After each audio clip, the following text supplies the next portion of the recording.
She kicked me out. She wasn't going to stab or kill me. I wasn't afraid of dying. But I knew I wasn't going back into that house. So I slept on the hill that night. Then it rained. Finally, I just couldn't take it anymore. I knocked on the door of a friend, a girl but not a girlfriend. Her family really cared about me. I asked, "Can I sleep in your laundry room?" And that's where I stayed. I had maybe $12 or $13 to my name, and I took a bit of it to get on a bus. I remembered this little bookstore. I went there, just wandering, and I was drawn to this book called The Magic of Believing. The whole thing was about the power of belief, how belief controls everything. Everything you do comes from what you believe. It showed how to reprogram those beliefs through conditioning. If you use your body, your voice, your energy, every ounce of you, and speak those beliefs over and over with conviction, it basically hypnotizes your mind into owning that reality. So, I used to write on the mirror in that laundry room, "Only a loser is depressed." It wasn't true, but I knew I wasn't a loser, so I used that as leverage. I refused to be depressed because I was depressed, deeply. I made affirmations, went on runs, repeating, every day, in every way, I'm getting stronger and stronger. I was training my nervous system until I believed I could succeed, and it worked. It created massive change in me. Reading became both my escape and my transformation. I escaped the world by diving into Emerson's essays.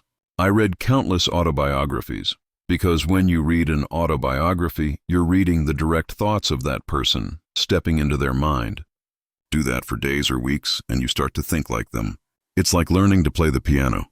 You can mess around on your own, but if you study other people's music, you'll suddenly do incredible things. After a while, once you've learned enough patterns, you start creating your own. That's what happened for me, and with books and later with events. I went to seminar after seminar.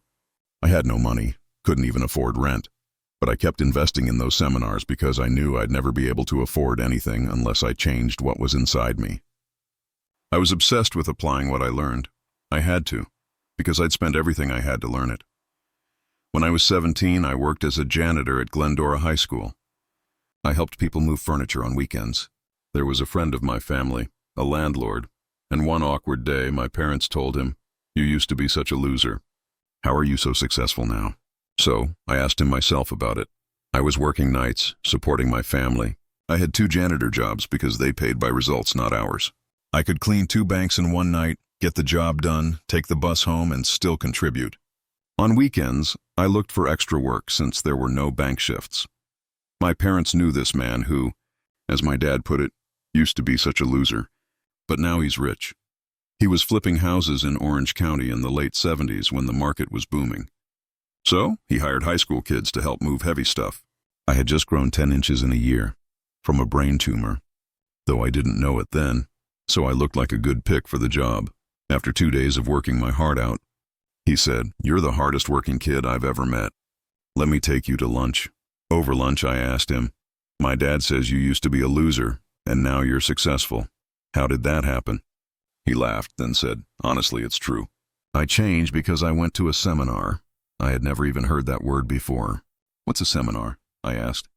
He said, "It's where someone who's spent decades becoming successful shares everything they've learned, condensing decades of experience into a few hours or days, so you don't have to learn through all that trial and error." I said, "How long is it?" He said, "About 3.5 hours. "How much?" I asked. $35. That was a fortune to me. I was making $40 a week. I asked if he could get me in. He said, "I could, but I won't." "Why not?" I asked. "Because you won't value it if you don't pay for it yourself." I tried to explain, told him I was on my own, sleeping in my car, working as a janitor. He just said, "If you're serious, you'll find a way. Everyone gets what they have to have. Some people have to survive. Some people have to succeed. Decide which one you are." I was furious at first, thought, what a jerk. But then I realized he was right. I'd always found a way to get what I had to have, so I went to 4 banks, trying to get a loan. Rejected every time.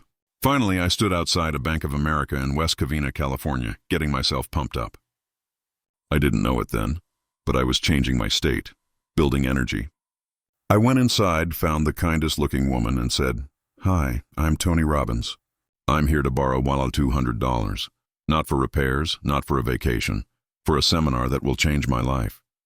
She blinked, a little startled, then said, "All right, young man. Let's see your application." She noticed my address, Citrus Avenue. "Where's your apartment there?" She asked. "Well," I said, "I don't really have one. I sleep in my car. I park between Denny's and 7-Eleven. They don't make me move. The mailman gives me my mail." Her eyes got wide. "So, you want the bank to send the bill to 7-Eleven, where you're living in your car?" Then she said, "And you're 17? "Yeah, but I'll be 18 soon." "How soon?" "2 weeks." She sighed and said, "I don't think the bank's going to approve this." I said, "Please." "You don't understand. I have to do this." She looked at me for a long time and said, "You're serious, aren't you?" I said, "As serious as a heart attack." She smiled. "I've never met anyone quite like you. If you swear to me that I'll never have to come looking for you, because I'm not going to 7-Eleven or Denny's, I'll do everything I can to make this happen. And if the bank won't, I'll loan you the money myself. But you better take this seriously." I jumped up and hugged her, nearly knocked her over, and said, "You gave me my start." Her name was Mrs. Williams. Somehow she got the loan approved. Maybe she co-signed. I never really knew. That one $200 meant everything. It was more than my car was worth. I went to Jim Rohn's seminar. There I met a man named Mike Keyes, still a dear friend over 45 years later. He was only a little better off than me, and he let me stay in his hotel room so I didn't have to sleep in my car. We were broke, but we were hungry. We wrote down every word. I calculated once that every word was worth 3 cents. That's how seriously I took it. Years later, when I spoke at Jim Rohn's funeral, I remembered him saying at every seminar, "I always do my best because you never know who's in your audience." Then he'd tell the story of that young kid shouting out answers in the crowd. That kid was me.